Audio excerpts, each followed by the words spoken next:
quedaos vosotros dos, que yo me escapo 5 minutos. Que yo me escapo 5 minutos.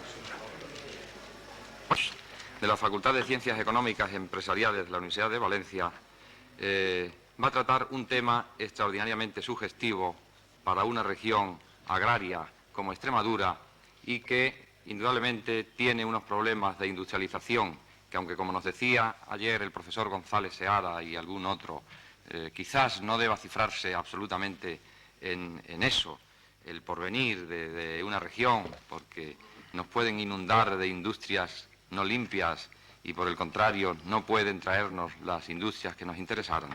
Pero qué duda cabe que la industrialización de un país agrario, como es el caso del país valenciano, que yo con mucha viveza he podido escuchar los problemas del país valenciano en los seminarios, personalmente, tanto en el de Zaragoza, el problema de la siderurgia de Sagunto y de la Ford en Valencia, y luego en Barcelona con los compañeros del Banco Urquijo, las intervenciones precisamente de valencianos en que nos expusieron la crítica. No solo somos los extremeños, esos hipercríticos terribles de nosotros mismos y de los demás, también en otras regiones son hipercríticos, y pudimos ver cómo ese sentido crítico de Ventura y de otros compañeros se planteaban, en fin, perfectamente, pero con un deseo de mejora de su región, de estudio de todas sus posibilidades, y evidentemente la intervención, por eso, del profesor Lluch, la considero del mayor interés en esta región fundamentalmente agraria,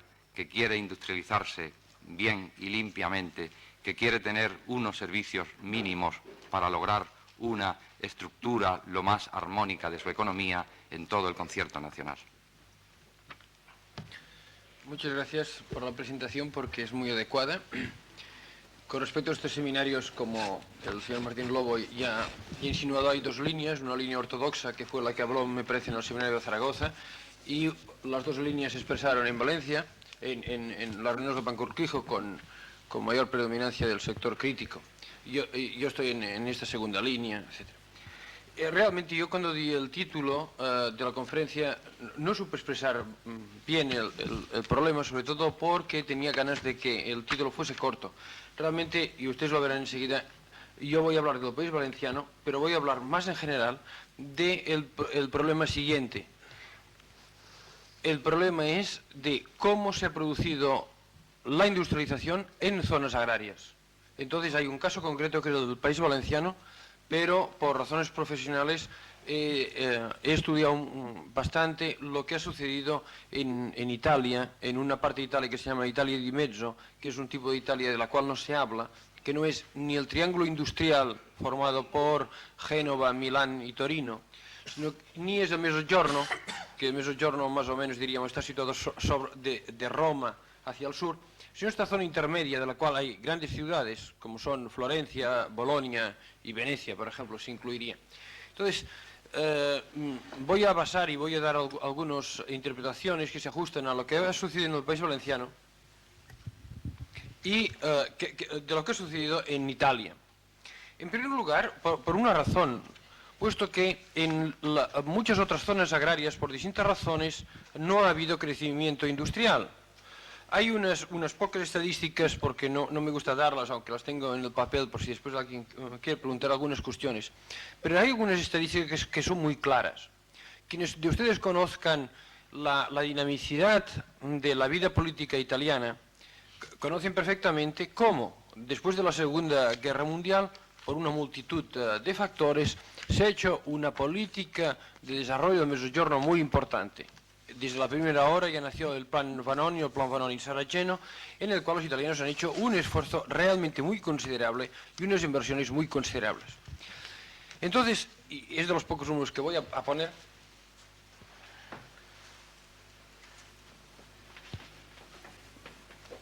en el periodo 60-70 uno se encuentra con que en el Mezzogiorno ha habido una inversión de 6.200 millones de liras, lo cual ha dado lugar a 125.000 empleos, lo cual es una cifra, industriales me refiero, lo cual es una cifra realmente importante. Mientras que en esta zona intermedia, en esta Italia intermedia, han aparecido 225.000 empleos con unas inversiones de 3.325. Con esto nos situamos con un doble problema, de un aspecto del cual no quiero tratar, no es el tema que ahora me ocupa. Pero lo que queda claro es que donde se ha hecho el esfuerzo de inversión pública, en Italia, hablamos de una economía capitalista, he estudiado mucho menos, porque no hablo el serbo-croata, el problema yugoslavo, donde el problema es distinto, pero donde ha habido una gran inversión pública, o al menos una gran acción pública, el crecimiento de empleos ha sido pequeño. Esto es una constatación. La otra es la idea que hay creciente entre los economistas italianos de que la acción del Estado ha tenido unos efectos positivos, estos 125.000 empleos en una parte se puede ser debido, pero los efectos negativos que han tenido han sido muy considerables. Entonces lo que vamos a estudiar pues es el tipo de industrialización que se ha dado en el País Valenciano, que es muy parecido a que se ha dado en esta Italia intermedia.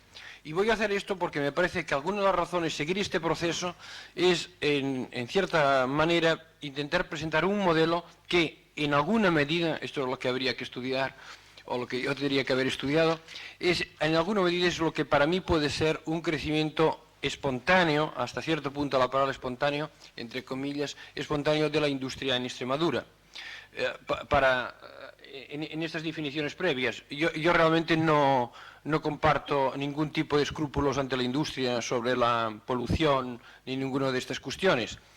Yo creo que son problemas que cuando uno tiene industria viene la polución, pero como cuando hay la industria hay la riqueza suficiente para combatir la polución, este problema es un problema reducido. Si hay una organización social y política que permite el control de las sociedades, quien haya conocido Londres hace 10 años y ahora habrá visto la gran mejora, pese a que se pinta como una ciudad realmente negativa. Yo me presento aquí como un industrialista, sensimoniano casi diría. Entonces tengo, como digo, pocos escrúpulos si existe una sociedad y un marco político en el cual se pueden controlar los efectos negativos, o algunos efectos negativos que tiene la industrialización. ¿Cuál es el tipo de industria que se ha establecido en el País Valenciano? En el País Valenciano se ha establecido un tipo de industria que, en cierta manera, es el tipo de industria que ha evitado, o al menos que está deteniendo, lo que se llama el proceso de decadencia relativa del País Valenciano. A una gran etapa de expansión de la naranja desde el año 1880, 1890 hasta los años 1960, se ha entrado en una etapa en la cual los precios de la naranja no aumentan, la exclusión por motivos políticos de España del mercado común ha agravado naturalmente y favorablemente la situación del País Valenciano, como siempre de toda zona exportadora, y naturalmente esto hacía que el País Valenciano se encontrase con una situación de decadencia relativa y mirando los datos famosísimos y no tan buenos del Banco Bilbao se puede observar este tipo de decadencia. Entonces ha aparecido un tipo de crecimiento industrial que voy a intentar definir en unas características básicas. Son industrias de bienes de consumo con una baja inversión por lugar de empleo. Por lo tanto, el problema en sí de la acumulación de capital no ha sido un factor muy importante. Y después me referiré a algunos casos concretos para ejemplificar cómo se ha originado este volumen de capital. Una segunda característica es la de que en un país como el valenciano muy desindustrializado, puesto que la agricultura había sido el sector dominante, y dominante porque era un sector muy claramente progresivo, habían subsistido algunos núcleos artesanales, que no voy a citar las poblaciones, que habían trabajado normalmente para mercados locales o mercados comarcales, mejor dicho, o para algún producto no frecuente, como es el caso del turrón, por ejemplo.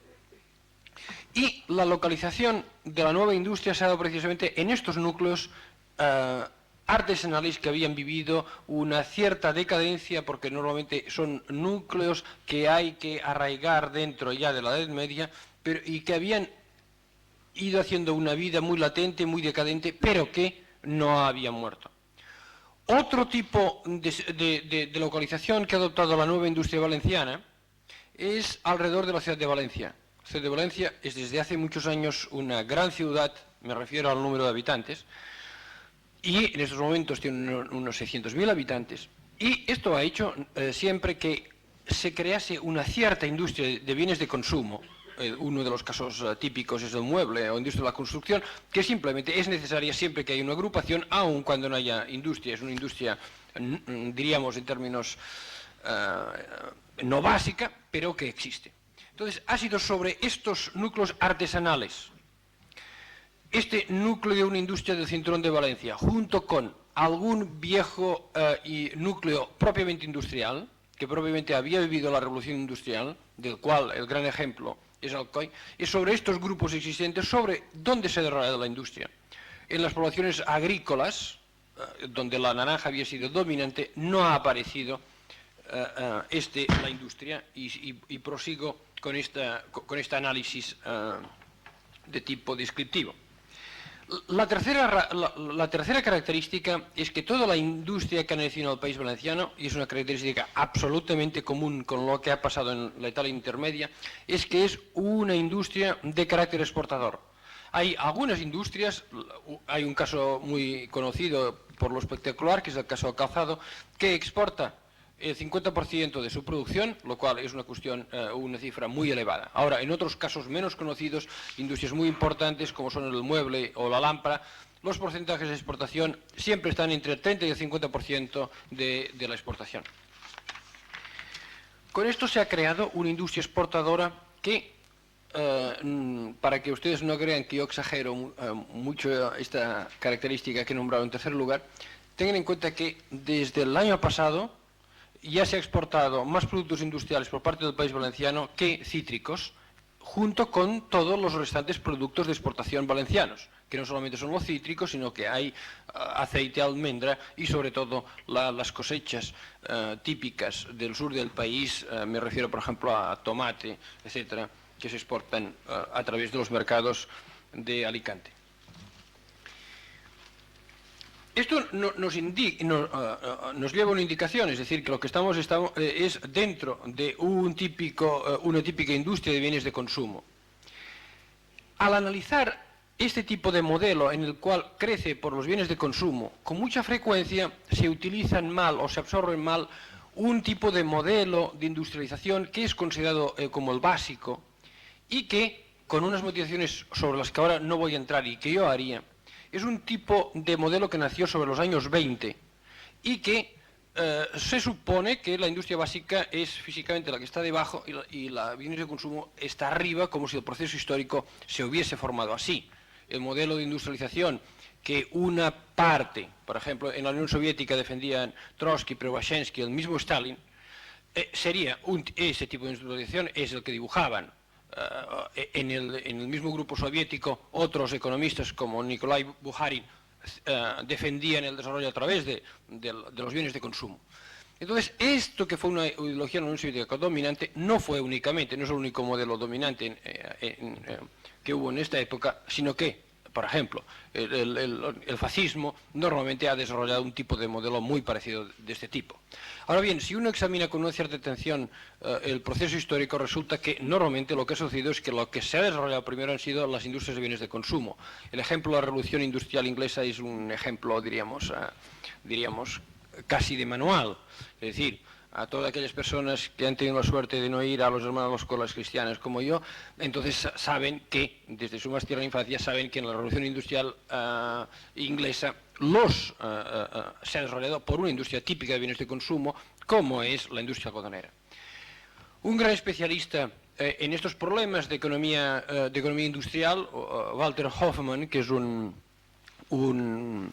economista alemán residenciado en Gran Bretaña, lo cual le ha dado una experiencia muy amplia, ha definido una serie de etapas en las cuales significa siempre que en la primera fase normalmente la industria de bienes de consumo supera en unas 5 veces la industria de bienes de capital. Esto no es ninguna excepción.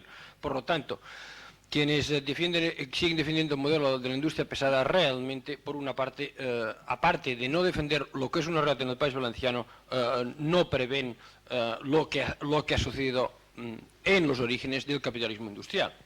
Pero por otro lado, es lo que está pasando en el capitalismo industrial también en estos años. Hay un famoso o un conocido estudio de una compañía, un engineering alemán, sobre el papel de las plantas siderúrgicas, y en las cuales demuestra que en el siglo XIX es cierto que estas grandes inversiones que puede realizar, por ejemplo, el INI o grandes grupos bancarios, normalmente, lo ejemplifico en el caso extremo, esto es cierto, en el caso extremo que es la siderurgia, no han desarrollado en todo el siglo XX un proceso multiplicador de empleos. Hay muchos casos, hay desde el caso de Avilés, que está muy cercano, al caso de Sagunto, que si ustedes han estado en los dos, son los dos típicos de industrias en clave, se parecen mucho al tipo de efecto multiplicador que provocó las inversiones de los grandes países colonialistas en África, donde las industrias han quedado un poco aisladas del contexto y que no han desarrollado ningún tipo de efecto multiplicador. Lo que sucedió en Sagunto, lo que sucedió en Avilés, ha sucedido más tarde con la política regional italiana, sobre todo en un caso muy espectacular, que es el caso de Taranto, en el sur de Italia, donde han establecido un gran complejo siderúrgico y en el cual en estos momentos hay un plan en vías de realización en el cual han tenido que invertir más de lo que se había invertido en la siderurgia para intentar precisamente crear este proceso industrializador. Por lo tanto, no creo que presentar este tipo de modelos de bienes de consumo sea algo de per se. Después habrá unas tendencias que a mí me parecerían más extravagantes dentro de la evolución del sistema capitalista.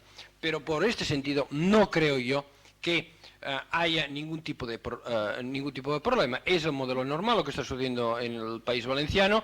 Alguien aquí asistente le ha llamado el modelo japonés. Yo como ustedes ven, le llamo más bien el modelo italiano.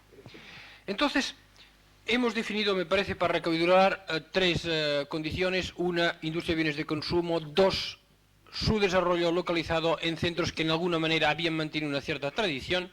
Y, en tercer lugar, un carácter exportador muy notable. Este carácter exportador muy notable ha tenido unos ritmos de crecimiento, insisto en dar pocas cifras, pero para que ustedes se den cuenta, entre el año 66 y el año 71, que es para el último año que tenemos cifras, las exportaciones industriales valencianas se han multiplicado por 6, es decir, han crecido en un 600%, y en el último año parece que el ritmo no solamente se ha mantenido, sino que aún ha aumentado. Esto es una breve introducción al tema. Ahora sería una breve introducción al tema, una breve descripción del tema. Ahora es el momento de preguntarse cómo se ha producido este fenómeno.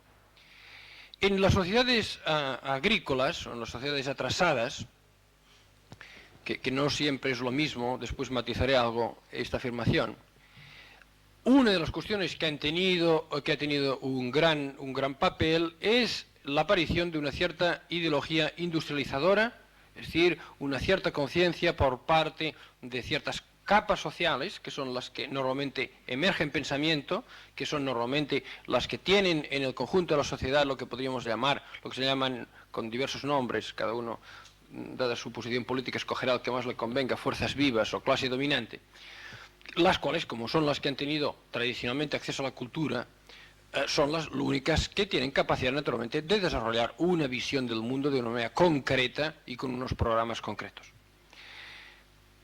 Este papel de la ideología industrializadora es muy importante, no voy ahora a dar ejemplos internacionales, y por lo tanto es por lo que voy a hacer algún tipo de referencia. En el País Valenciano no ha existido. Durante muchos años se ha creído que el futuro del País Valenciano era el futuro de la agricultura. En parte había una razón material que lo abonaba, las tasas de beneficio que se lograban con la naranja eran muy importantes, pero incluso en este caso, la simple lectura e información de cómo funcionaba el mundo, tenía que haber dado seguramente a una mayor, diríamos, prudencia en los juicios. les voy a citar solamente un juicio de principios, dos juicios, uno de principios de siglo, que dice: cada pueblo, como cada región, tiene su fisonomía, tanto en el orden económico como en el social, y así como Cataluña es lógico que mire por su poderosa industria y las provincias mineras por su manifestación extractiva, lógica y salvadora solución será que Levante fundamente su vida regional en la agricultura. Valencia no debe ni puede salir de la senda que tan perfectamente tiene trazada dentro de la fisiocracia y arrojarse sin reserva alguna en brazos del hijo predilecto de esta, que es el sindicalismo mutuo agrario. Esto es un texto, ustedes dirán, un poco lejano. Son más interesantes el texto que voy a leer a continuación.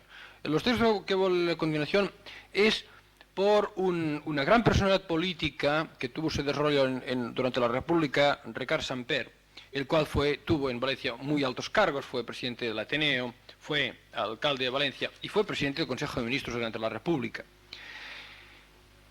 En un famoso discurso, y poco famoso yo diría, puesto que la guerra civil se explica aún más por razones de pequeños grupos políticos que por grandes elecciones y por grandes grupos sociales y sus grandes perspectivas políticas y económicas que dan a todo el conjunto de la población, pero en un discurso muy importante habló de cuáles eran las consecuencias en España de la crisis de 29 y las causas de por qué había llegado la crisis de 29 a España. En este discurso sustenta la siguiente posición: es la de que lo que existe en España en estos años, en los años 30, es una industrialización excesiva y por lo tanto lo que hay que eliminar son la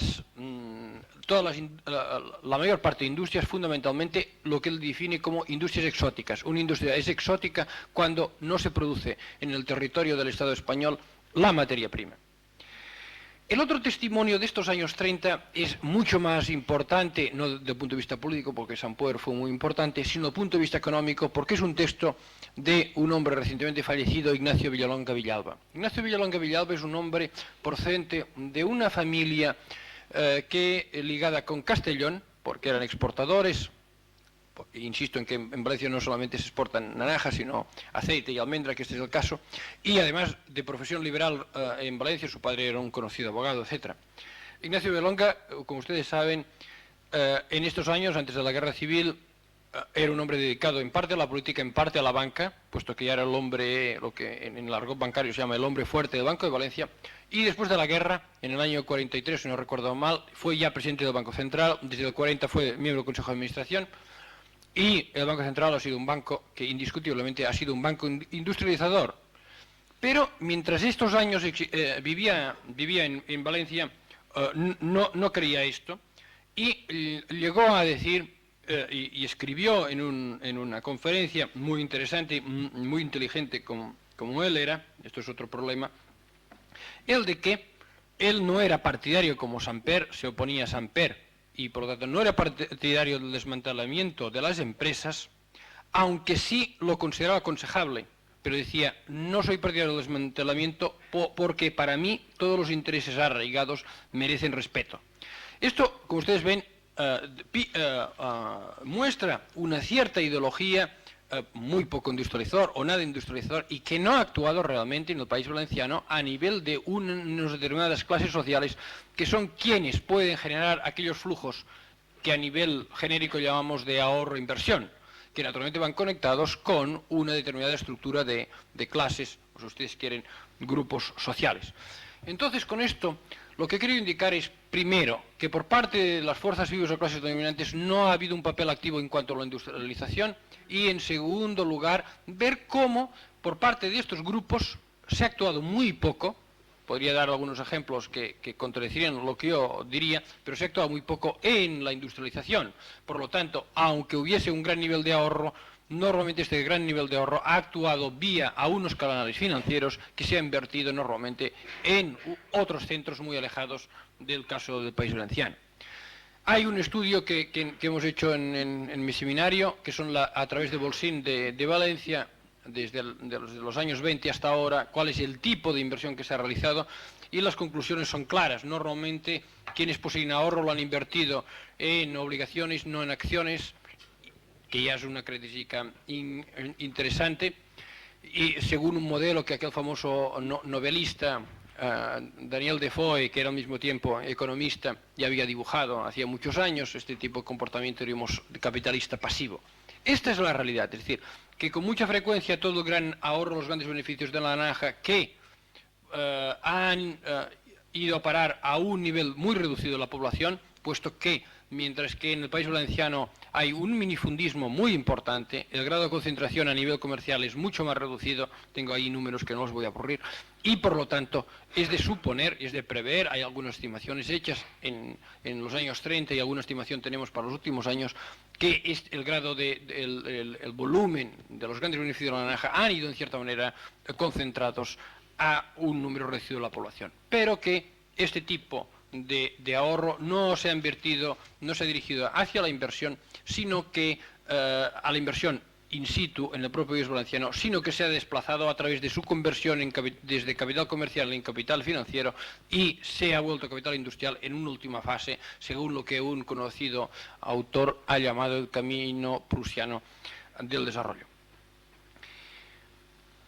Pero naturalmente, para estas clases dominantes había un problema y el problema se planteó en los años 60. Aparecieron algunos fenómenos nuevos, aparecieron nuevos fenómenos políticos fundamentalmente. Yo creo que las regiones, lo que se llaman regiones, se definen por razones políticas. Todos los otros criterios están muy bien, pero los que actúan es que uno es extremeño o no es extremeño, está dispuesto a apuntarse a un partido extremeño, a la juventud universitaria extremeña o no, esto es otro asunto.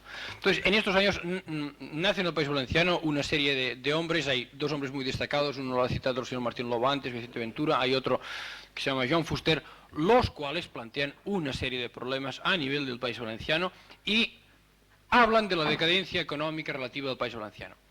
Esto lleva a que, naturalmente, la primera respuesta a la que hay es negar esta decadencia o bien atribuirla al extranjero, no al mercado común, no nos quiere por razones, leyenda negra, William Robertson, etc. O otro tipo de relaciones, la cuestión no está tan mal, etc. Pero, naturalmente, esto tenía un límite y este límite se ha cumplido mediante un gran empuje con respecto a la cuarta planta siderúrgica y después con respecto a la Ford. Sin entrar ahora en el problema de la cuarta planta, que es más fácil de decir, puesto que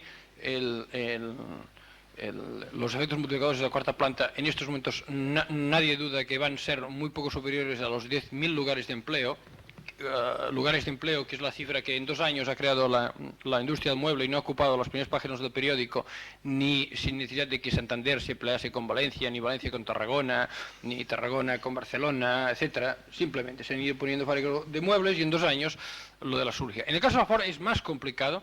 Llevo aquí un estudio resumido que como en Bajón no creo que se vayan a instalar, no tiene interés. Tendrá unos mayores efectos multiplicadores, evidentemente, que la cuarta planta, pero evidentemente la publicidad que se da al tema no está justificada cuando estamos hablando que se están exportando, en este año parece que se van a exportar casi 20.000 millones de pesetas en productos industriales, con una inversión de capital obrero muy baja y por lo tanto con una cuestión de un tipo mucho más positivo.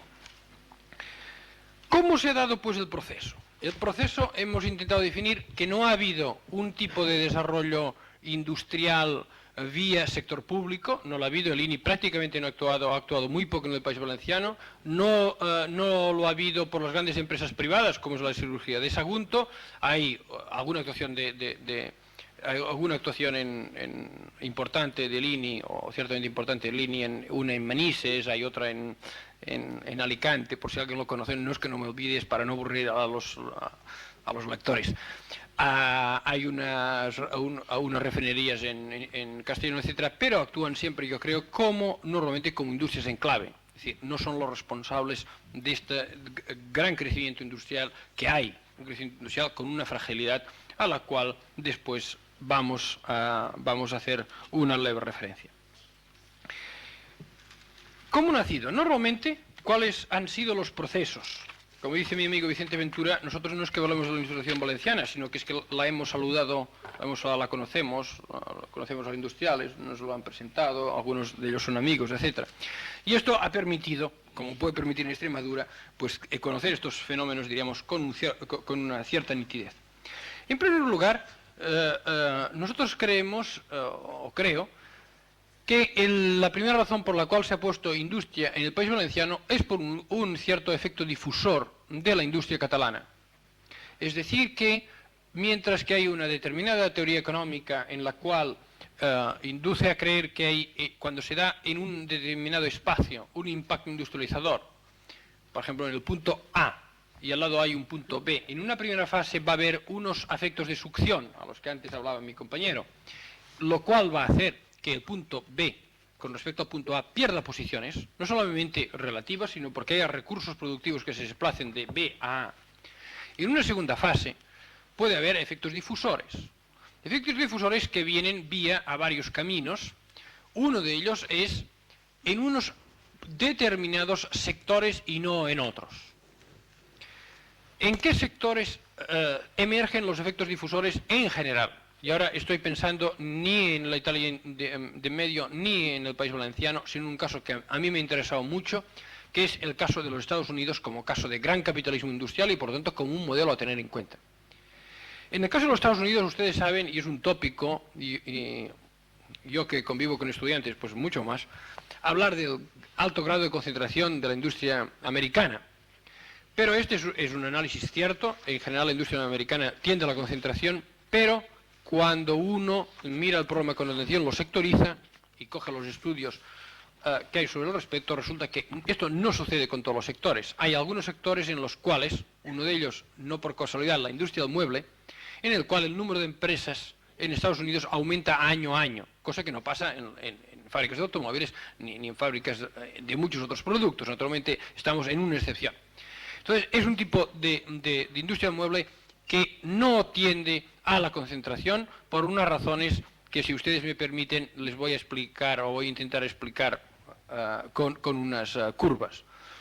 Es un tipo de industria que, por unas determinadas razones, hace que la producción en serie o bien no se puede introducir o bien se bate en retirada. Si uno analiza, por ejemplo, algunos sectores valencianos en crecimiento, crecimiento de lo que he venido a llamar espontáneo, uno se encuentra que normalmente han aparecido a través de unos sectores, pero dentro de los sectores con características específicas. Por ejemplo, la industria del mueble, que se habla valenciana, evidentemente no es la industria del mueble en serie, sino que normalmente es lo que llamamos mueble de estilo. No quiero aquí que ustedes crean que yo creo que el estilo de los muebles valencianos sea muy afortunado, porque creo personalmente que no lo es, pero se llama mueble de estilo y la gente se compra y se vende en Alemania como si fuese estilo. Otra característica del zapato es que cuando uno lo mira, el mayor porcentaje de zapato, me parece que es entre el 70 y el 80%, no es zapato masculino, sino que normalmente es zapato femenino. Por lo tanto, estamos también en un zapato, diríamos, de estilo.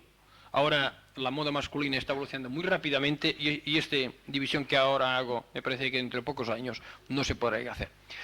Entonces, ¿qué lleva a un sector económico determinado? Un sector económico determinado lleva que la inversión en capital fijo, que lleva la producción en serie, que lleve a grandes producciones y a costes bajos, no pueda ser, no tenga viabilidad económica.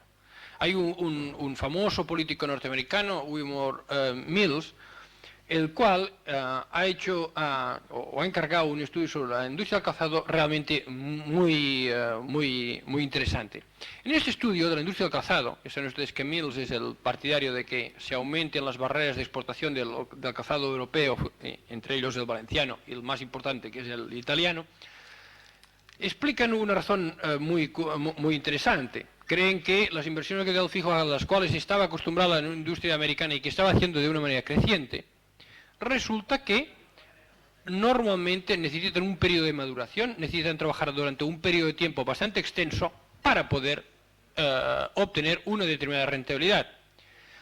En cuanto a la moda y en cuanto a la aparición del fenómeno juvenil, porque el mayo francés y la misma creación de la moda, etcétera, etcétera, ha hecho que la maduración de un tipo de zapato sea muy rápida. Normalmente ha sucedido que la maduración económica de una inversión de capital fijo muy elevada, tipo americana, necesaria, dado que el nivel de salarios es muy elevado, es inviable. Y por lo tanto, con un capital fijo mucho más bajo, pero naturalmente con un periodo de maduración más bajo, con una mano de obra artesanal, que normalmente en el caso del Valle del Vinalopó, el Elche, que es un valle donde están las dos ciudades más conocidas del zapato, Elda y Elche, había una gran tradición de industria alpargatera que se ha transformado, que ahora, si a alguno le interesa, puedo explicar, porque es uno de los dos orígenes fundamentales de la industria del calzado. Entonces, en estas zonas donde hay una mano de obra educada, o preparada, por un lado, o vagamente preparada, si ustedes quieren, con salarios baratos, se puede permitir aplicar un capital fijo menor y, naturalmente, trabajar a precios competitivos.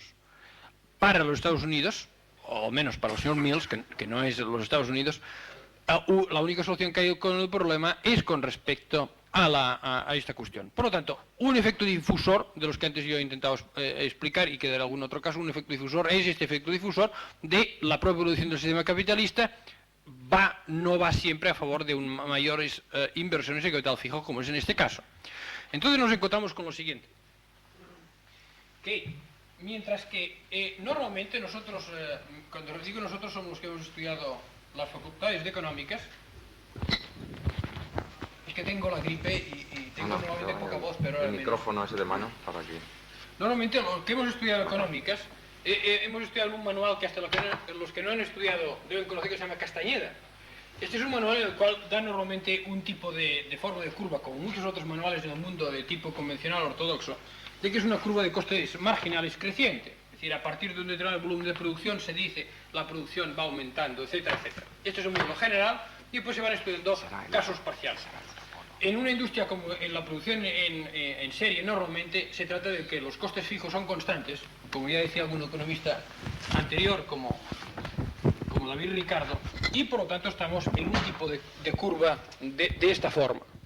Entonces, por ejemplo, en una situación dinámica nos encontramos con que si en un sector, vamos a suponer, hay dos empresas, una con curva de costes marginales de este tipo y otra de esta segunda se acaba apoderando del mercado porque puede ir vendiendo cantidades crecientes a unos costes, mientras que este a partir de un momento aumenta.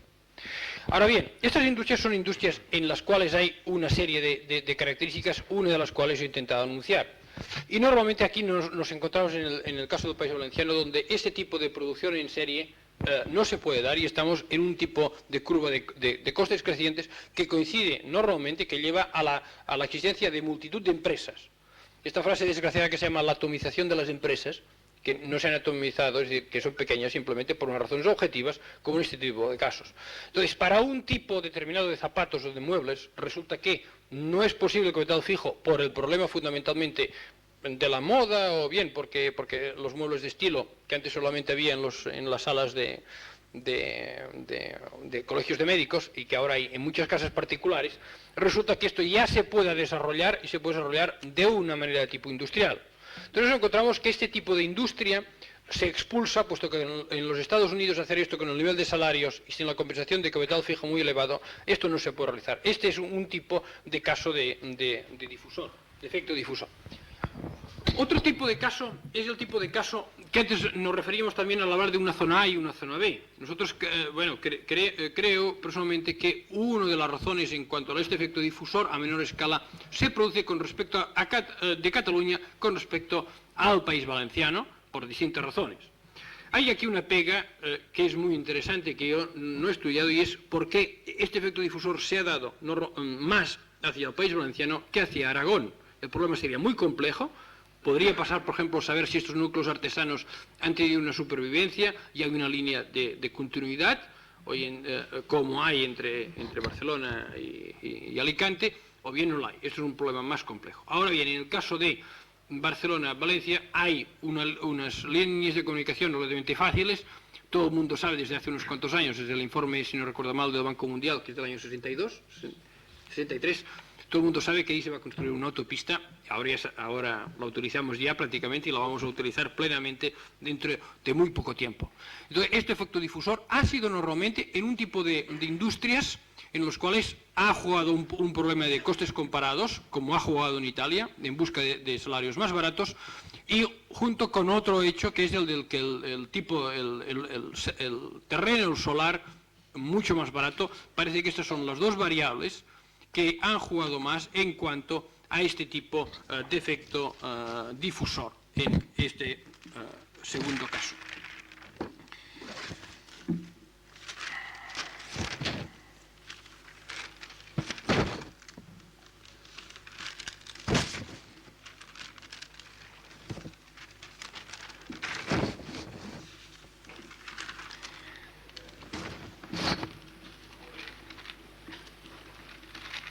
Hay algunas otras razones, aparte del efecto difusor, naturalmente, que han actuado.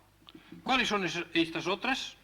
Un efecto difusor que actúa en unas zonas determinadas porque hay unos núcleos artesano-industriales, por decirlo de una cierta manera, y una mano de obra barata y educada, junto con algún otro coste comparativo, como es el tipo de terrenos más baratos. Sobre respecto a la mano de obra, hay que hacer mención de otro hecho, y es que el tipo de mano de obra se ha dado en algunas zonas de una manera muy característica. Por ejemplo, con respecto a la industria de la confección valenciana, esto está muy claro. En la zona de Maestrazgo, donde la capital es Morella, también se ha dado muy claro. Es un tipo de industrialización que dentro de este tipo de industrialización de contratendencia que estamos dibujando, se ha vuelto a resucitar un tipo de figura que yo no diré que haya desaparecido, pero sí que no jugaba un papel fundamental ya, que es lo que tienen varios nombres en alemán, que a lo mejor es el más globalizado, se llama Verlagsystem, y Patinkaut en inglés, o industria doméstica, los catalanes le llamamos industria a manos, en las cuales se distribuyen por una serie de pueblos, en una u otra forma, una serie de actividades industriales en busca precisamente de salarios más baratos. No es que en Morella, por ejemplo, los salarios estén caros relativamente, por ejemplo, con Barcelona, que están mucho más bajos, pero naturalmente en los otros pueblos, Calaceite, etcétera, aún este tipo de relaciones están realmente mucho peor. A estos factores, como en del trabajo de la industria doméstica que se llama, se le tiene que relacionar con otro tipo de característica, que se da tanto en el País Valenciano como en la Italia intermedia, que es la cierta existencia de una agricultura, la cual se desarrolla en unidades relativamente pequeñas.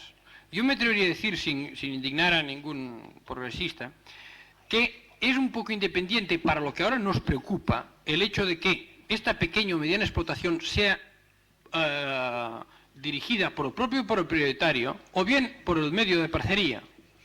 Lo más importante es que haya algún nivel de acumulación de capital, que naturalmente es mayor si uno es el propietario directo de la tierra, pero sobre todo hay una cierta mentalidad comercial de asistir al mercado, que no tiene un jornalero agrícola, que no tiene un hombre que está asalariado por otros, y que por lo tanto este camino, por ejemplo, de la industria doméstica está muy preparado para realizarlo. En la misma Italia del Medio se ha podido comprobar donde existe un régimen de latifundios, al margen del problema de la producción agrícola, que ahora no intento tratar, sino en cuanto a que la industria pudiera arraigar, ha arraigado mucho más donde no hay latifundios, sino donde hay una explotación, sea en la parcería, mezzadería, en la famosa mezzadería italiana, o bien sea, y mejor naturalmente, con la pequeña propiedad.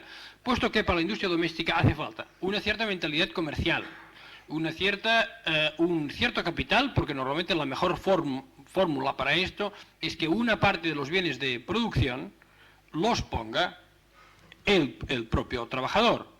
Hay un tipo de industria doméstica que, bueno, lo dejo estar, que es parecida, que es algún tipo de cuestiones con las aves, etcétera. La avicultura se desarrolla un poco de este tipo. Por lo tanto, que se esté, por parte de esta agricultura, en un cierto circuito comercial y, por otro lado, haya una acumulación que, como decía un autor británico, Towney, que sea una acumulación liliputiense, pero que se den estas dos condiciones. Y junto con estas causas que he ido enumerando, muchas, el problema es un poco complejo, hay otra que es que exista un cierto capitalismo comercial. No porque el capitalismo comercial haya hecho mucho, por ejemplo, en el caso de la industria valenciana, de una manera directa, es decir, quienes vendían naranjas no son ahora los que venden muebles, pero sí son, el capitalismo comercial sí es quienes han promovido una serie de hechos de los cuales se han aprovechado ahora el capitalismo comercial ligado a la industria y no como era antes el capitalismo comercial ligado a la agricultura. Hechos como son, por ejemplo, pues desde las escuelas de idiomas, que son frecuentísimas en cualquier pueblo valenciano, porque naturalmente tienen que exportar, habían exportado la naranja a toda Europa y necesitaban conocimiento de idiomas, sea, por ejemplo, una cierta tradición en ferias, que hacen que hoy en día en el País Valenciano haya, según el calendario oficial, que es uno de los defectos de los que ahora vamos a hablar, haya un número de ferias monográficas más elevado que todo el resto del Estado español sumado. Estos son, me parece a mí, los factores que explican en el caso de la Italia intermedio y en el caso del País Valenciano este tipo de industrialización, que yo creo que es el tipo de industrialización espontáneo que se puede crear. Antes yo he hecho un cierto cántico en contra de la intervención del Estado, pero quiero aclarar ahora del Estado como empresario, puesto que he citado algunos otros hechos que son típicamente estatales, como es el caso de las comunicaciones. O otro motivo sería si ahora planteáramos este tipo de problema como se lo han planteado en algunas de las naciones que componen Yugoslavia, donde se lo han planteado ya no con un Estado particular, sino ya dentro de un sistema socialista donde mis opiniones, diríamos, en este contexto variarían. Pero en este no es que yo me inicie el papel del Estado, sino que creo que el papel del Estado no tiene que intentar crear empresarios. Aquella frase famosa de Carlos Marx de que una de las cosas más difíciles es hacer una fábrica de fabricar fabricantes. Esto es un típico problema de los países, de las zonas atrasadas. Yo creo que estaba muy ajustado en ese sentido y por lo tanto lo que hay que hacer es intentar impulsar ese desarrollo espontáneo en las formas que sean, porque será la manera realmente de fabricar fabricantes. Yo supongo, yo he vivido bastante tiempo en Extremadura y contra lo que algunos extremeños han dicho, yo he visto todo en Extremadura, he vivido en Villanueva de la Serena, pero estaba en Plasencia, en Trujillo, en Cáceres, en un pueblo que se llama Castuera, Llerena, Don Benito, etc. Y ahora hacía muchos años que no estaba y me apresuré a decir que sí cuando me invitaron rapidísimamente, que los quienes me invitaron sacaron una pésima impresión de mí, supongo porque al cabo de 2 días tenían la carta afirmativa de contestación, porque tenía ganas de volverlo a ver, pero una enfermedad me ha impedido venir antes. Yo quería venir esto. Yo creo que se está en la fase en la cual la industrialización de este tipo valenciano aún tiene que arraigarse. Esta es mi impresión absolutamente de profano, insisto. Ahora bien, de todos modos, lo que yo no querría ahora decir es que este es un campo pues que después esto ya va, ya funciona. En el País Valenciano y con la industria del País Valenciano hay problemas realmente muy graves. Uno de ellos es que pese a este espectacular desarrollo del crecimiento de la industria valenciana y de la exportación valenciana, resulta que aún no compensa o no está compensando los efectos negativos que tiene la decadencia de la agricultura valenciana. Y aún hay en estos años un déficit de mano de obra realmente importante. Este es un problema. Otro problema es la fragilidad con respecto a algún tipo de industria en el cual nos movemos. Fragilidades que no todas están ligadas con el problema de la Comunidad Económica Europea. En el caso del calzado ya lo he citado antes. En estos momentos, no recuerdo cifras, no quiero aburrir, pero la mayor parte de calzados que se exportan desde el País Valenciano, que hay un pequeño núcleo en el norte del País Valenciano y un núcleo más importante en el sur, son normalmente zapatos que se exportan a un solo mercado, a los Estados Unidos. Si las tendencias proteccionistas de los Estados Unidos, que como ustedes saben, en estos años han estado sobre el papel a través de este famoso comité de caminos y medios, triunfasen, si llegase a triunfar naturalmente, sería una industria que caería en una situación muy difícil. Yo personalmente no creo que los Estados Unidos lleguen a hacer este tipo de proteccionismo muy fuerte.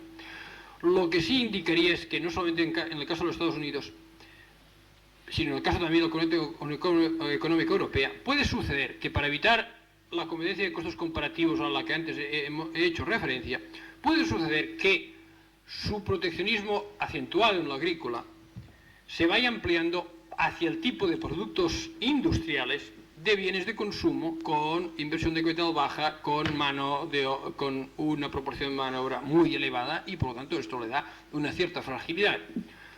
Hay otros tipos de fragilidades de este tipo de industria. Uno de ellos es que, por ejemplo, en la libre competencia en la cual se mueve la industria del País Valenciano es muy fuerte. Hay muchas industrias, he intentado explicar muy brevemente algunas razones, pero es que además se acentúa de en gran manera. desde que las redes de comercialización de los zapatos hacia Estados Unidos o de los muebles hacia Alemania, que es un gran cliente, normalmente no son redes de comercialización valencianas, sino son redes de comercialización americanas. Una de las razones por las cuales ha nacido ese tipo de industria es porque no nació en parte espontáneamente, sino diríamos privadamente, sería más adecuado, puesto que algunos de los primeros que desarrollaron esto fueron los propios norteamericanos que llegaron a estas zonas donde había una cierta producción tradicional, ¿no?, como la hay también, por ejemplo, en Menorca, de calzado, etcétera, y hicieron contratos y por lo tanto son quienes poseen las redes de comercialización, y lo cual hace que el mercado de comercialización, es decir, el de compradores, sea un mercado muy típico de oligopolio, mientras que la oferta esté en libre competencia. Si a esto le añadimos que las ferias y los salones monográficos tienen unos efectos de aumentar la transparencia del mercado y por lo tanto facilitar el lado del mercado que está en el oligopolio, veremos cómo desde este punto de vista la situación es difícil. Otro tipo de peligro que existe es el peligro de que algunas de estas empresas han tenido una marcha muy rápida, excesiva, y les han proporcionado en muchos casos algunos problemas de tesorería. Las empresas iban bien, pero tenían necesidades crecientes, y esto ha hecho que fueran a parar, en muchos casos, en manos de capital extranjero. Todo esto son una serie de nubarrones que podría hacer, finales a mi explicación, y aquí acabo, podría haber hecho alguna otra, un otro nubarrón, pero yo creo que si después alguno de ustedes tiene interés o mis palabras han tenido el mínimo valor para que haga alguna pregunta, pues lo discutimos.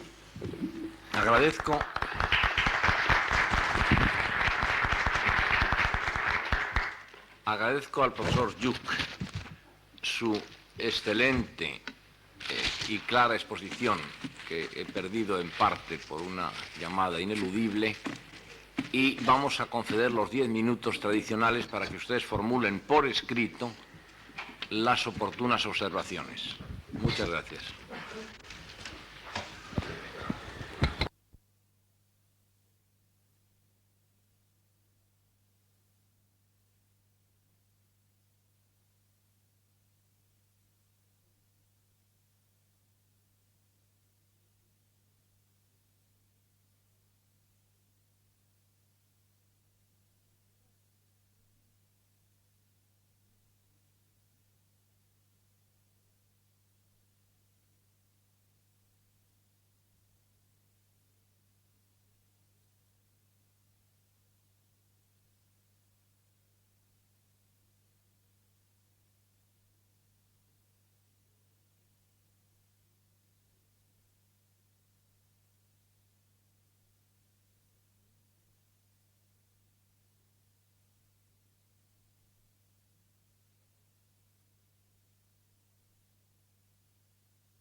Se reanuda la sesión.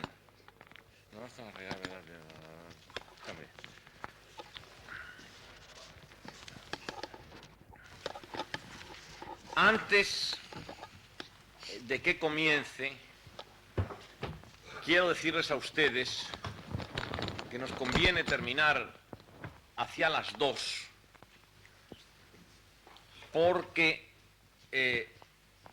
vamos a tener una tarde más compleja de lo que parecía, y que pido también la extrema puntualidad para esta tarde, porque a las 5:30 tenemos la interesantísima ponencia del profesor Ramiro Campos Norma, catedrático de Madrid, y después, con toda verosimilitud, depende de los azares de un viaje por carretera o siempre imprevisibles, actuará don Javier Mendoza a las 7 de la tarde, don Javier Mendoza, sobre el tema evaluación económica del Plan Badajoz, tema realmente interesante, y interesante por el sí y por la personalidad de Javier Mendoza, que pertenece a la Dirección General de Planificación Territorial del Ministerio de Planificación del Desarrollo. La primera pregunta es del economista don Pedro Ruiz Macías. Y Y pregunta a nuestro colega, ¿podría el ponente exponernos algún modelo de industrialización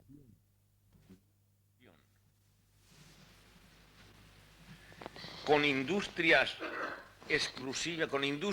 exclusivamente de transformación de productos agrícolas y ganaderos?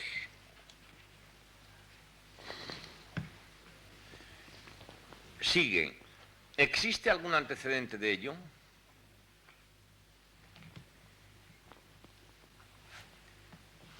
Sigue. ¿Podría ser Dinamarca el modelo en cuanto a transformados de ganadería?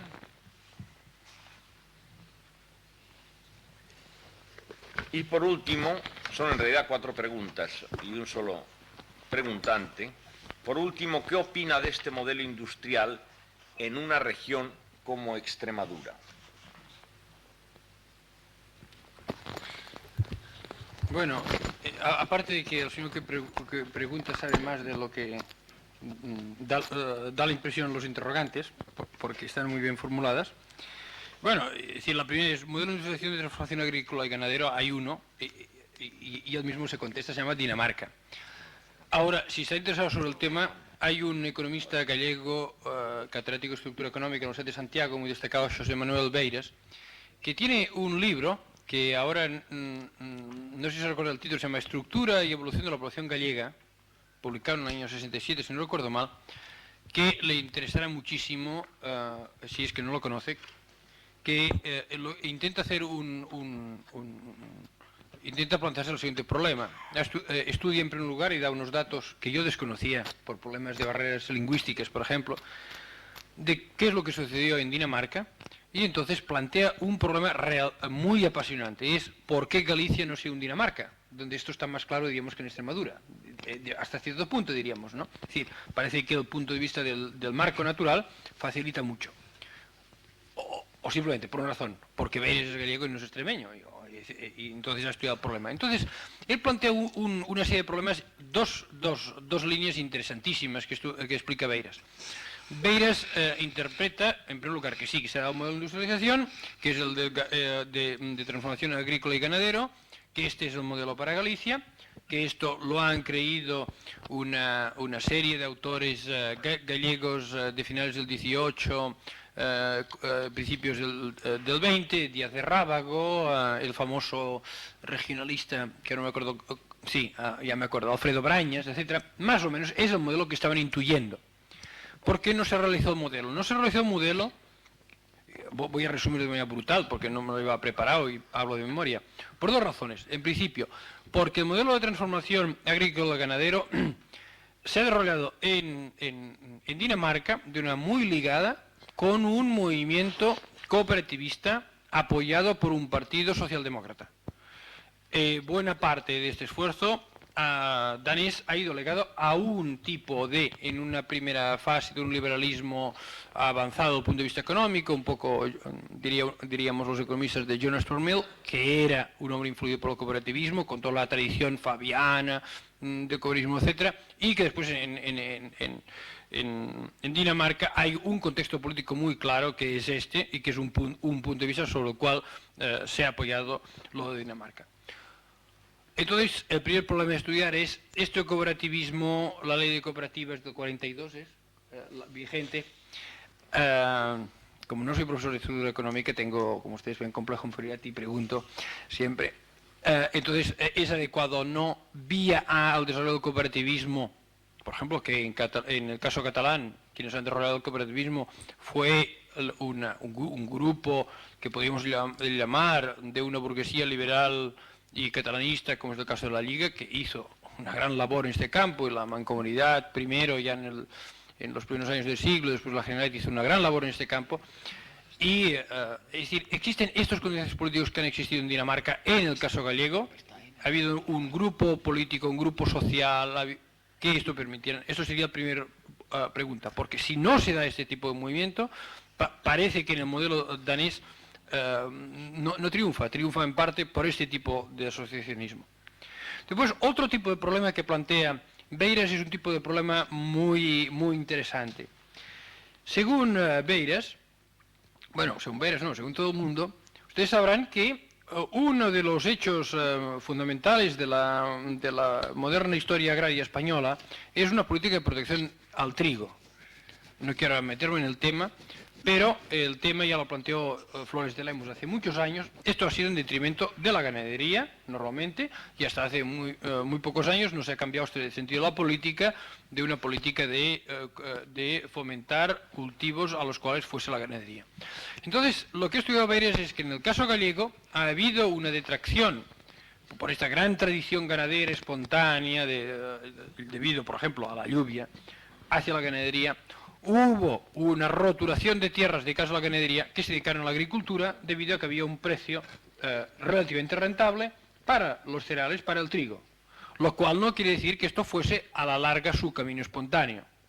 Según Beiras, en el caso gallego lo que ha sucedido es que esta política de fomento del trigo durante muchos años ha desviado a Galicia del posible camino gallego. Y estas son las dos vertientes en las cuales se dirige el problema. Como yo me he leído el libro de Beiras y he trabajado un poco sobre la economía gallega y solo he hecho que morar en Extremadura, la última parte de la pregunta yo creo que no la puedo contestar. Me supongo que el hecho de esta gran protección a una agricultura cerealística evidentemente debe haber actuado de una manera concreta en contra de la ganadería, que es uno de los dos requisitos que parecen básicos en el modelo gallego. Ahora, yo le contestaría que si no conociese este libro de José Manuel Beiras, yo creo que es muy interesante, es el único libro que he visto plantear este problema. Pueden haber muchos más, me refiero dentro del Estado español, pueden haber muchos más libros, pero diríamos, yo personalmente, el caso del modelo danés y su posible aplicación en España solo lo conozco en el caso gallego y esta es mi contestación. No sé si es satisfecho y si no, que me lo diga. Agradezco al profesor Lluch. Perdón, por favor, ¿podría decir el título del libro y la editorial? Mire, la editorial es Galaxia. Se llama Estructura y Evolución de la Población Gallega.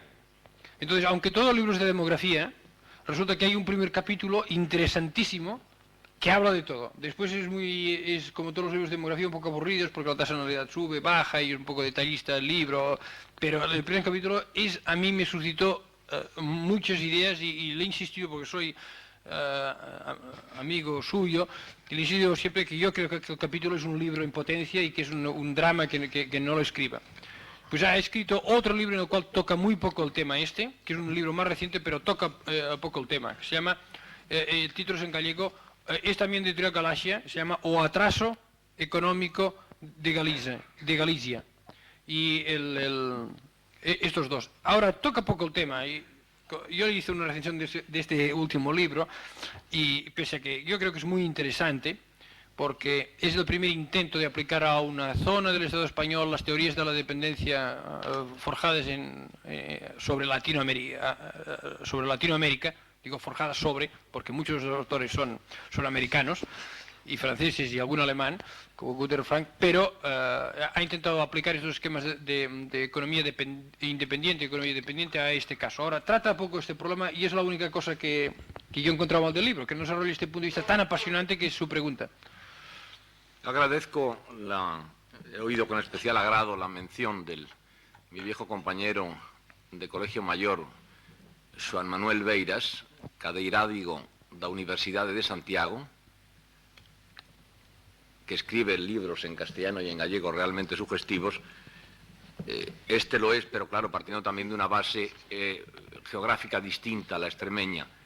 En fin, si esa es tierra de latifundios, aquella es tierra de minifundios. En un grado es famosa la frase de Fernández Flores de que por las sucesivas, en fin, transmisiones hereditarias, es frecuente que la vaca de un hermano paste en la parcela del otro hermano, moviendo el rabo sobre la parcela de un tercer hermano. Esto crea un problema de propiedad que allí influye también decisivamente y que aquí evidentemente no se da. Vamos a pasar a la pregunta de don Tomás Jiménez, miembro del prestigioso Banco Urquijo de Barcelona, que dice, preguntas más bien, ¿cuál es el sector o sectores de acumulación en situación de atraso? ¿Quién acumula y produce, dice entre comillas, la ideología de industrialización. Es importante plantear cuál es el tipo de relación de la región-nación con las otras regiones y el mercado mundial, el enfoque del intercambio desigual. Repito. No, está comprendido. Está cogido, ¿no? Es que somos amigos y como somos amigos nos entendemos con vos. De todas maneras, quiero hacer unas pequeñas precisiones para situarte mejor la pregunta. Como comparto contigo la debilidad por la historia, yo quisiera intentar situar esto en un marco histórico. Cuando hablo de qué sector es el de acumulación, quería referirme a las posibles diferencias de un caso de sociedad agraria como la extremeña respecto al que tú conoces mejor, que es el valenciano. Es decir, aquí no ha habido un sector exportador. Tampoco se han dado estas condiciones de agricultura mixta. Posiblemente las pudo haber, pero desaparecieron.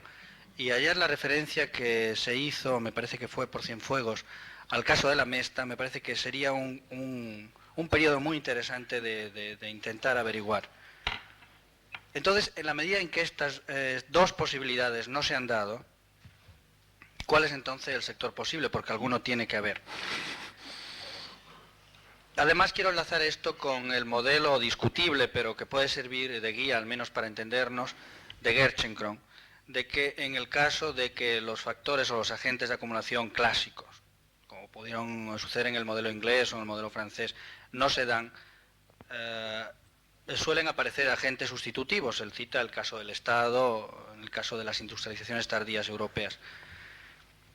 Esto me lleva a otro problema, es decir, si es el Estado, la experiencia reciente, sobre todo de los últimos 30 o 40 años, y más hacia atrás también, hace ver que un Estado centralista como el del Estado español del último siglo es quizás un instrumento incluso distorsionador en vez de impulsor o de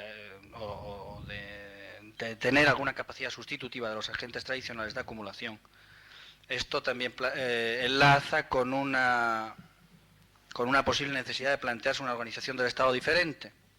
Y finalmente voy a la última fase de la pregunta, a intentar situarte que cuando hablo de esto del intercambio desigual, una vez he intentado aclarar las partes anteriores de la pregunta, en cualquier caso, con un Estado centralista o con un Estado descentralizado, las relaciones entre regiones de un mismo Estado o de cada región con el mercado mundial son también importantes para contemplar las condiciones de vías o de líneas hacia la industrialización o hacia la modernización. Si te parece que Sí. podemos intentar intercambiar ideas sobre este tema. Bueno, como que habla, pues cuando tiene el micrófono, el presidente le debe dar alguna ventaja, ¿no? Que es empezar a contestar las preguntas por orden que quiere, ¿no, señor presidente? Sí, absolutamente. En fin, entonces, voy a empezar por el final, vamos. ¿Quién produce la industrialización? Esta es una pregunta que, como sabe Jiménez Araya, a mí me ha ocupado muchos años de mi vida y finalmente he cerrado esa etapa porque sale un extensísimo libro sobre esto, cómo se producen las ideologías de industrialización, que es el tema realmente importante. Yo sobre esto sustento un punto de vista que, en principio, diríamos un poco no ambiguo, un poco complejo. Voy a coger un caso típico, el caso de Lenin. El caso de Lenin a mí me ha interesado muchísimo por una razón, porque Lenin evidentemente era un industrialista, evidentemente. Es decir, Lenin entendió, como muchos otros políticos, podríamos hablar ahora de algún otro político de derecha, si a alguien le molesta que hable de Lenin me lo dice y cojo un político y cojo a Mussolini rápidamente.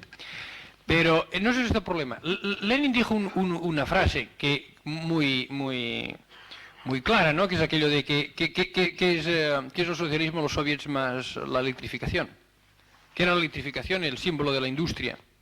¿Qué hizo Lenin? Lenin hizo una cuestión muy importante y es que dentro de la historia, dentro del movimiento obrero, voy a hablar ahora muy a grosso modo y me perdonarás, después iremos matizando, entendió una cosa y es que no hay ningún grupo social que conquiste el poder y que lo mantenga, que esta es otra cuestión más difícil que conquistar el poder aún, sin que haga unos objetivos que agrupen o al menos interesen o dejen indiferentes a buena parte de la población que no es adicta. Y Lenin entendió que el camino era la industrialización. El camino no era el camino ni de los anarquistas, que eran en su línea generales antiindustrialistas, ni eran los llamados populistas rusos que querían una cierta vuelta al campo, aquel tipo de fincas de aquel nombre ruso que ahora no recuerdo, etc. Y escogió un camino claro, la de la industrialización. Es un caso típico, en el caso de Lenin, de elección por parte de un grupo social que no era de esperar, eran un grupo de intelectuales ligados a grupo de proletariado industrial y en los cuales la industrialización es auténticamente una elección. Por lo tanto, yo creo que quien produce la industrialización es un poco complejo decirlo en cada caso. Hay que hacer un análisis de los grupos sociales en su comportamiento político. Miren, hay un hecho que a mí me ha sorprendido siempre, y lamento mucho que no esté el profesor Velarde hoy, porque en parte le voy a copiar las ideas, y si está el autor, pues uno se siente menos asesino y menos indigno. De que Velarde ha contado en un artículo poco leído que cuando se acabó la guerra, quienes habían ganado la guerra era un grupo salazariano. No traiciono, me parece, su pensamiento. Es decir, que era un tipo de grupo en el cual, diríamos, dominaba pues un tipo de mentalidad Pemán, para decirlo de un modo, etcétera. Salazar. Esta es una política típicamente salazariana, por lo tanto un tipo de política de presupuesto equilibrado, industrialización lenta, la moneda como gran símbolo del Estado, etcétera, etcétera, y esas son las características. Según Velarde, no fue hasta después, cuando se encadenó la Segunda Guerra Mundial, cuando esto empezó a cambiar. Pero lo que es evidente, y lo ha dicho un autor, un historiador marxista, por lo tanto no hay pegas como Pierre Vilar, quien ha dicho que realmente el régimen lo que entendió es la industrialización. Este hecho, este desajuste. Entonces, ¿quién origina la industrialización? Es muy complejo, hay que examinarlo atentamente, porque en un caso con pocas diferencia, por un lado está Lenin y por otro lado otro grupo de un signo bien distinto, ¿no? Gramsci, otro marxista italiano, había entendido en cierta manera el problema. Habría un estudio, no porque está hecho, muy interesante a ver cómo, por ejemplo, Mussolini y Gramsci, es decir, el gran líder del Partido Comunista y el gran líder fascista, coincidían los dos en un punto, en que los dos creían en la industrialización y que a nivel internacional, y con esto te empiezo a contestar otra pregunta, debido a la división internacional del trabajo, la industrialización había de ser en buena parte de industria ligera. Los dos coinciden. Ahora, los métodos son distintos. En el caso de Mussolini, muy resumidamente diríamos sindicatos corporativos, sindicatos de tipo vertical, junto con propiedad privada. En el caso de Gramsci, propiedad colectiva, junto con una cierta forma de consejos obreros, a diferencia de lo que era habitual en la Unión Soviética, ¿no? Entonces, quiero decirte que hay que analizar esto de una manera muy concreta en cada caso, ¿no? Yo creo que uno de los errores de la República fue tener hombres como Samper que creía que uno de los males de España era el exceso de industrialización. Es decir, quiero decirte que no siempre coinciden las elecciones políticas, los grupos ideológicos con la mentalidad industrializadora, sino que es un problema más complejo que habría que estudiar con otros elementos más complicados. Por ejemplo, nivel de cultura, nivel de conocimientos, por ejemplo, que no hace falta decir que no va ligado con la universidad. Durante muchas épocas, y aquí en España en estos momentos está pasando algo de esto, ¿no? Es decir, la buena parte de la investigación que se hace es al margen de la universidad. Nuestro padre, Adam Smith, se preciaba de que no era profesor de universidad, es decir, como una muestra de su libertad de espíritu y de su libertad de creación. En otras etapas, pues ha coincidido. Quiero decir, ahora cultura no igual a la universidad idéntica con la universidad, sino que a veces coincide, en cierta manera sí, en cierta manera no, en épocas sí o no. Entonces, muchas veces se trata de un problema de comprensión y de nivel, diríamos, que no sé cómo se mide esto, de nivel intelectual. Tú mismo has explicado muy bien, a mi entender, y ya sabéis que estamos muy de acuerdo, en el hecho de que simplemente, por ejemplo, pues el marxismo que nació en este país era más débil que el marxismo que había en Italia a nivel, por ejemplo, de entender los problemas y de comprensión intelectual. Entonces, a un nivel superior, yo creo que hubiese habido mayor comprensión del hecho industrializador. Entonces, ¿quién lo motiva? No lo sé. Por ejemplo, el País Valenciano antes lo he intentado decir, dicho de una manera muy corta, porque esto... Pero quienes han mencionado más la cuestión industrial es lo que, para hablar de una manera corta, llamaríamos el valencianismo político moderno Joan Fusteriano. Estos son los que han lanzado desde el año 62 con Nosaltres els Valencians la idea de que no es un país industrial, hay que industrializar, y han tomado esta bandera. Pero que es una bandera que a veces no es exactamente, que es una de las cuestiones que, como tú recordás, explica Gershon Krohn en su último libro, Europe in the Russian Mirror, ¿no? Es este tipo. Entonces, aquí en Extremadura, yo no lo sé, yo no sé, no lo conozco bastante, no sé si esta juventud universitaria extremeña existe o no existe, es importante o no es importante, un grupo, otro grupo, que sean extremeños, no sé qué. En el caso de Extremadura, yo creo que por esto antes, yo creo que es muy importante hacer el tipo de comunicación que ha hecho García Alonso, pero también es muy importante que después hay otra cosa, y es que los de industria industrializadora solo van a hacer a nivel ahora, diríamos, extremeño, quienes tengan conciencia de extremeños y quieran llevar esto de una manera, diríamos, radical, o como ustedes quieren, o a fondo. Si no hay grupos sociales mínimamente cohesionados que hacen una labor reflexiva, pues esto no se va a realizar. Y esto es una cuestión un poco, diríamos, ambigua. Bueno, insisto, no la palabra ambigua me sale, pero no es lo que quiero decir que no es que no está absolutamente marcado, ¿no? Por ejemplo, no es aquello, los trabajadores normalmente son de izquierdas, pues esto es cierto, pero en cambio normalmente muchos, por ejemplo los anarquistas, muchos de ellos son antiindustrialistas, y podría dar aquí casos a barullo, ¿no? De cómo no entendieron el fenómeno de ciudad ni el fenómeno de la máquina, ¿no? Entonces depende, ¿no? Es decir, cuando se acabó la guerra, si tiene razón Velarde, pues quienes a corto plazo condujeron la política económica, condujeron una política económica de tipo salazariano. Y cuando yo digo de tipo salazariano estoy diciéndolo, diríamos, no en el buen sentido de la palabra. Me parece un modelo de no desarrollo, de un desarrollo, diríamos, de no utilizar las fuerzas productivas al máximo, etc. Esto sería lo que se me ocurría preguntar sobre esto. Sobre la acumulación y la mesta, lo de la mesta, esto es una cuestión muy complicada. Yo sé poco, me he leído a algunos de los economistas extremeños que hablaron en el tiempo de la mesta, defendiendo la mesta.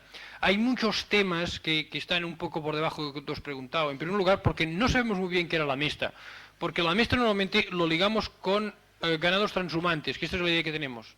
Pero cuando uno mira libros, aparte de aquel famoso libro del norteamericano Klein, hay ahora un historiador francés que está trabajando sobre la mesta y ha publicado unas otras cosas, se llama Le Flam, el cual ha encontrado una cuestión que a mí, que yo ignoraba absolutamente. Es decir, que la mesta había evolucionado en determinadas etapas hacia el ganado estabulado y que por lo tanto a partir de ahí había pasado a un tipo de explotación ganadera que podía ser un tipo de explotación mucho más moderna que el transhumante. Y que hay una serie de políticas, en el caso concreto que me ves que cites, el de Felipe IV, que con los tradicionales déficits del presupuesto español y por lo tanto de sobreimposición en algunos sectores, etcétera, como esto de contar cabezas de ganado es muy fácil, ¿no?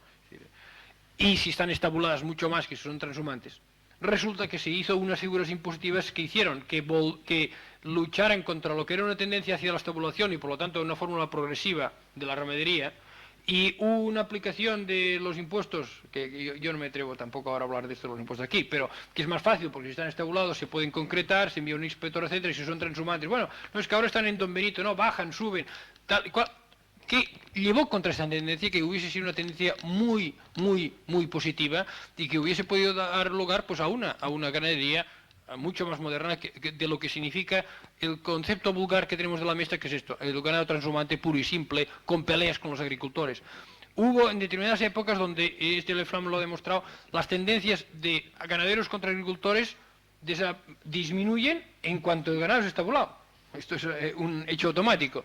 Esta es una página poco conocida y como solo tenemos un libro que es el de Klein, hasta que Le Flam no acabe, esto es un chico relativamente joven y no acabe toda su investigación, no lo sabremos.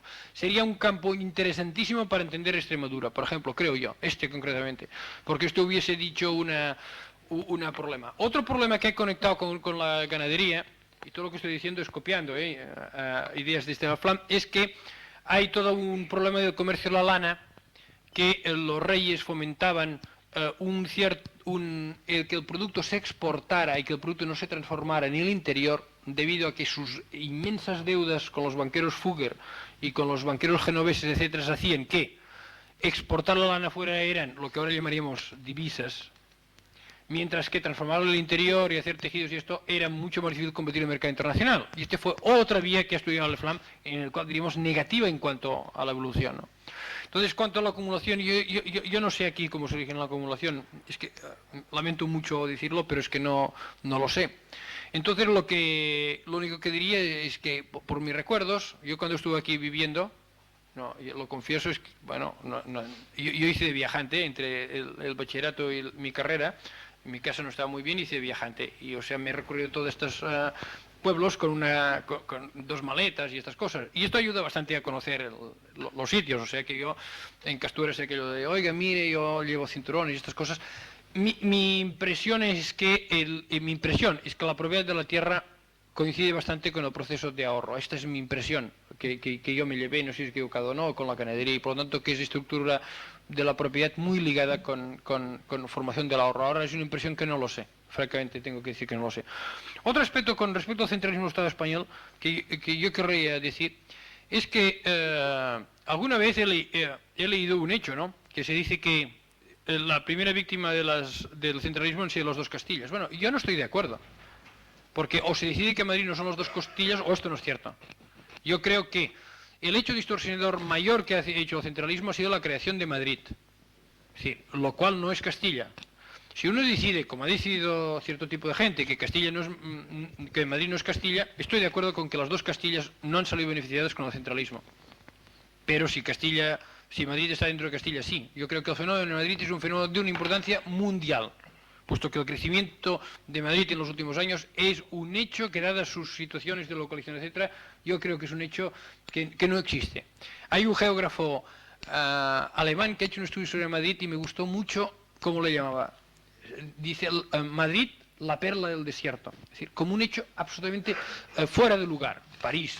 No comparemos París con río navegable. No hay comparaciones, ¿no? Y entonces yo creo que se puede decidir, ¿no? Hay un libro muy interesante que Tomás Jiménez también ha leído, que se llama La vigorización económica de Castilla, publicado en el 59, donde expulsan a Madrid de Castilla.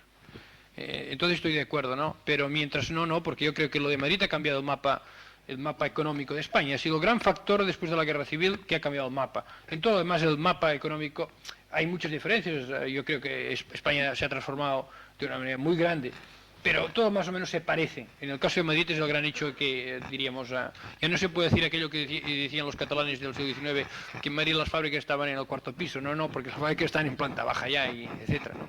Eso es lo que diría. El cambio desigual y el mercado mundial.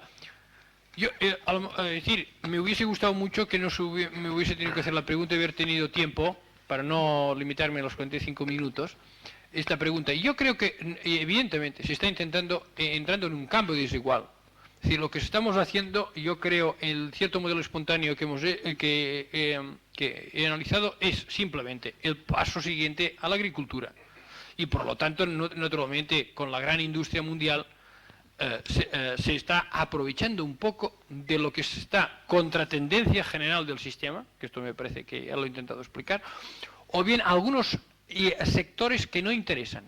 Miren, en esta Italia de en medio hay una empresa que se llama Lamborghini, que no sé si ustedes la han visto porque se anuncian en estas revistas llamadas masculinas, las cuales es una empresa que hace automóviles de lujo. En estos momentos unos automóviles de lujo como posiblemente no se fabrican en ninguna parte del mundo, y tractores especiales. Es decir, que han cogido de una industria tan avanzada como la automovilística, han cogido aquellos sectores en los cuales la producción en serie aún no es realizable, ¿no? Bueno, o que no es realizable. En cierta manera diríamos coger lo que no es lo normal dentro del sistema capitalista. Y normalmente esto da un cambio desigual en el sentido que quien hace este tipo de productos sale perjudicado. He intentado explicar esto de la libre competencia que hay en el caso del País Valenciano por parte de los que ofrecen y el oligopolio por parte de los que compran. Al hacer las críticas de ferias en una conversación que he tenido después, quiero matizar una cuestión. Yo soy partidario y creo que las ferias y salones monográficos, en el caso del País Valenciano, han sido muy positivas en una fase en la cual han dado a conocer los productos. Porque si no, no había mercado. Han creado el mercado gracias a presentarse a través de las ferias. Lo que pasa es que una vez ya están presentados los productos del calzado, el mueble, las lámparas, que esto es un sector, la joyería, que no me he referido porque son más reducidos, pero muy importantes, una vez se han presentado, simplemente ahora lo que yo creo que en estos momentos, una vez ya se han presentado, es aumentar la transparencia del mercado y que la gente se haga la competencia. Otro sector de muy grande desarrollo en el País Valenciano, sobre todo en Alcoy, que es una cosa que se llama el textil hogar, que son solamente es una especiación dentro del textil que va ligado muy con la moda, que son las cortinas, este tipo de textil que se usa en el hogar, ¿no? Entonces, es un espectáculo, puesto que se hace la Feria de Textil Hogar en Valencia, la mayor parte de fabricantes son de Alcoy, y entonces resulta que los de Alcoy están puestos uno al lado de otro, es decir, haciéndose la competencia y enseñando los precios, cuando a lo mejor con menos conciencia del mercado, pues por parte de los compradores podrían pues sacar una pesetita más de aquí, una pesetita más de allá, ¿no? O sea, esto es con respecto a lo de cambio desigual. Ahora insisto, que las preguntas estas son otra conferencia como la primera, Esta es una pequeña conferencia enormemente interesante. A mí como hacendista me ha interesado enormemente la confirmación de una vieja idea mía de que la política presupuestaria, la desastrosa política presupuestaria española que arranca desde los déficits de Carlos V, estudiados por el inolvidable libro de Ramón Carande, influye negativamente en la economía española. Y como madrileño me interesa el otro tema, el otro quizá, la historia lo juzgará como gigantesco error de industrializar Madrid en vez de dejarlo convertido en una ciudad washingtoniana, de política, de funcionarios, grata, espaciosa, a dimensión humana, centro político pero no industrial, como quizá desgraciadamente, se ha convertido. Un hombre del prestigio, don Enrique Martín Martín, pregunta: en las nuevas zonas regables de Las Vegas del Guadiana, aproximadamente el 30% de la extensión está ocupado por explotaciones familiares, cuyo jefe ha de actuar como empresario. Con independencia del problema de la extensión de las parcelas de tales empresas agrarias, ¿puede el ponente confirmar que tal hecho favorable a la creación de industrias domésticas? En caso afirmativo, ¿podría dar indicación útil para tal creación que hasta ahora no se ha producido?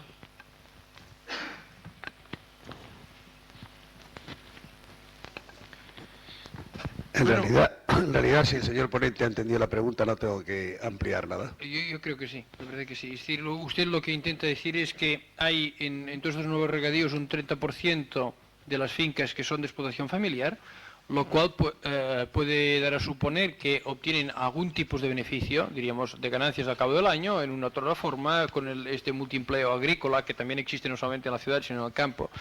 Y si esto es favorable a una cierta industria doméstica, yo creo que evidentemente que sí, que esto no se haya producido, usted lo conoce bien por lo que veo, yo no, pero se puede producir en cualquier momento. Yo creo...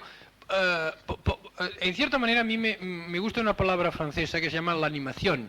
Muchos comités de estos de desarrollo regional en Francia se llaman, si no recuerdo mal, de expansión y animación. Yo creo que más que hablar en términos de vamos a poner aquí 12 siderurgias, o media, una cuarta parte de siderurgia, hay un tipo de acción que es simplemente dar a conocer, diríamos, una industria de confección que quiere hacerlo de confección más barato, que es un tipo de industria doméstica. Por ejemplo, mire, de Putting Out no hay prácticamente ninguna señora, dos señoritas, ¿no? Hay unas medias muy conocidas que se llaman Marie Claire, que se anuncian, que se hacen con este sistema. El tejido se hace en la forma habitual, y estas medias Marie Claire están haciendo Putting Out en todo Maestrazgo. Y ocupan a 600 mujeres y niñas en toda esta zona de Maestrazgo. Y son unas medias que no sé si aquí en Badajoz, porque como ha habido este accidente de tren, no me he paseado, pero hay un anuncio, al menos en Madrid sí que lo había, de esta empresa, que es una gran empresa, y una empresa, pues esta empresa hace este tipo de cuestiones en zonas de este tipo. Y que la realidad es que hasta ahora no hay manifestación sensible de esta creación de industrias domésticas de ningún aspecto, ni ganadero, ni agrario, ni forestal, ni nada. Esperar, claro, hay circunstancias que no es cosa de tratar en este momento que pueden justificarlo. Pero en fin, me llena de ilusión pensar que pueda suceder lo que en Valencia, si es que no hay algún otro factor, y me gustaría que algún otro hablara sobre el asunto, que puede evitar que se produzca el mismo fenómeno que usted nos ha destacado tan favorablemente para Valencia. El otro día, diciendo esto que usted dice, el ministro de Industria nos invitó a comer a 5 que él llamó economistas contestatarios o críticos. Y fuimos vestidos con corbata bien normal. Y uno de los problemas que lo planteé fue que al indicar estos problemas le expliqué un poco resumidamente esto que había preparado para estas jornadas, y que Línea evidentemente me reconoció que nunca habían pensado en esto, ¿no? Y había ahí unos asesores economistas, no. Pero me contaron que en Sodiga, en esta empresa que han hecho de Galicia, una de las cosas que están intentando hacer es una cosa parecida como lo que yo contaba un poco espontánea, que no es que se lo habían propuesto, que la realidad económica se lo había exigido con respecto a la industria del mueble, por ejemplo, ¿no? Entonces, bueno, yo aproveché la posición de, oiga, pues esto es una línea, diríamos, que aquí en Badajoz sin Sodigas o sin estas siglas raras, sino simplemente con comités de acción o comités, esto que los franceses llaman animación, ¿se acuerdan de las animadoras de las orquestas? Con esto, ¿no? Que dar a conocer, etcétera. Esto seguramente puede ser un camino, ¿no? Parece enormemente sugestivo todo lo que se refiere a industrias domésticas dentro de ciertos límites. Yo recuerdo una conferencia disparatada de hace 20 años en que un hombre eminente, pero ya muy viejo, proponía transformar La Mancha haciendo que los campesinos manchegos hicieran relojería en su casa como hacen los campesinos del Jura. Yo me imagino a mis paisanos haciendo piezas para Omega y realmente pues me resulta inverosímil, ¿no? Pero en otros límites esto es perfectamente y gratamente posible, como ha expuesto impecablemente el ponente. Por último, Manuel Martín Lobo dice: Extremadura, más que solo un muy importante proceso de industrialización y comercialización, parece que necesita un proceso de desarrollo integral que potencie los diversos sectores, agricultura y ganadería y forestal, industrias, servicios, sistema de ciudades, en diferente medida naturalmente. Entonces lo que hace falta es un modelo de atracción a base de perfiles al estilo de Van Vickeren, Classen, Pelling, modelos de difusión, sistemas de ciudades, modelo de simulación o comportamiento, el Regina, por ejemplo. ¿Cuál es de ellos mejor o varios conjuntamente de ellos? Podría ampliar un poquitín, quizás. Podría ampliar un poquitín. Es decir, evidentemente, una región que está tan carente de tantas cosas, pues quizás si se diversifica uno demasiado, puede ser un peligro para la región, porque entonces no echa a andar nada. Pero, sin embargo, evidentemente, sí tenemos que tenerlo como objetivo y midiendo, mensurando, diríamos, cuidadosamente la acción en cada uno de esos sectores, unas veces en principio más en uno, posteriormente más en otros. Qué duda cabe que, por ejemplo, todo este tipo de industrialización que nos ha expuesto el profesor Lluch, ese tipo de industrias con las cuales se pueden revalorizar muchos territorios anteriormente desheredados con la óptica paleotécnica y que hoy día con la neotécnica, como nos referíamos ayer en nuestra ponencia, qué duda cabe que cabe desarrollar esas ramas manufactureras de vanguardia que quizás sean las más aptas para desarrollar para engendrar el desarrollo regional, que dependen además justamente, esencialmente de los factores humanos que si se especializan y se cualifican en la región, y no se permite que se hayan ido, que es lo que ya desgraciadamente con esa hemorragia que decíamos también de la emigración, más que sangría, que son el mejor y el mayor recurso de zonas rurales, como decía Pedro de Valencia. Entonces, si actuamos en ese conjunto de actividades, tendremos que ir no solo a un modelo de tipo agrario, que es posible, está el caso de Dinamarca, se puede citar también el caso de Nueva Zelanda, pero qué duda cabe que tendremos que actuar en el futuro conjuntamente, tocando el terreno con los pies en el suelo, pero viendo que hay diversas posibilidades que se pueden complementar, y entonces esos otros nuevos tipos de modelos conjuntos económicos, no solo econométricos, sino los propios modelos de difusión, probablemente pues serían, cree el ponente, que por ahí deberíamos ir. Por el contrario, deberíamos centrarnos exclusivamente en ese tipo de desarrollo industrial, o por el contrario solamente en la cosa ganadera. Esa sería un poco la pregunta. Mire, bueno, no voy a dar otra conferencia, no se asusten, ¿no? Porque ante la multitud de temas que ha suscitado el señor Martín Lobo, El público debe estar asustadísimo, pero será muy corto. Bueno, yo creo, mire, yo diría un poco que mi posición sería la siguiente. Yo valoraría un poco menos esto de la agricultura, ganadería, industria, e intentaba, me parece, hacerlo.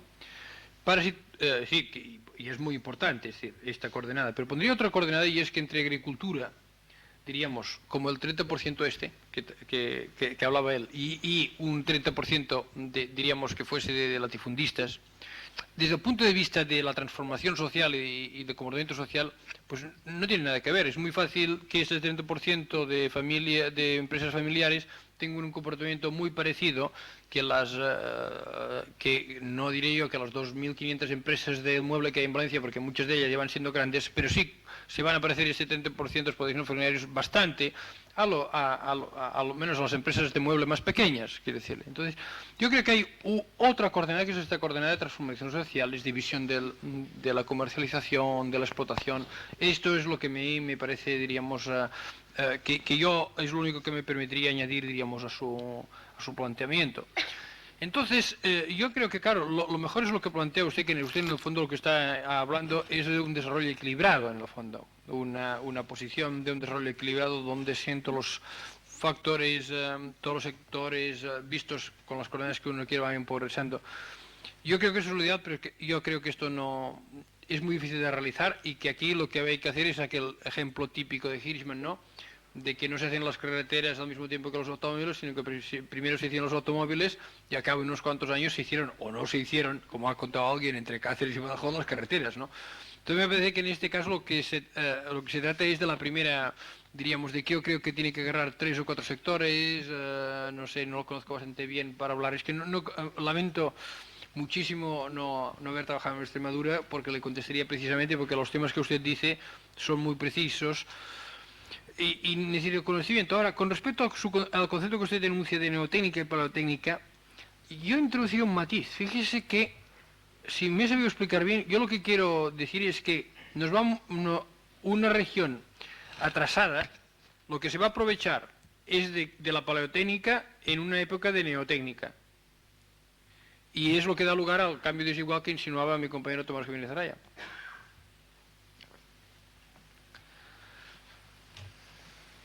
Bueno, por una vez no acabamos contra el reloj.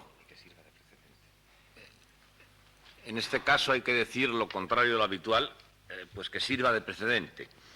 Les repito a ustedes que tenemos esta tarde, con puntualidad en este caso extrema, la tan esperada conferencia del profesor catedrático don Ramiro Campos Norman a las 5:30 sobre el Plan Badajoz en la proyección del desarrollo de la provincia. Y a las 7, si no ha surgido un pinchazo en Oropesa o en Trujillo, estará aquí don Javier Mendoza, de la Dirección General de Planificación Territorial, para hablar sobre la evaluación económica del Plan Badajoz. Uno y otro tema justifican sobradamente su hasta ahora invariable asistencia. Muchas gracias. Llevamos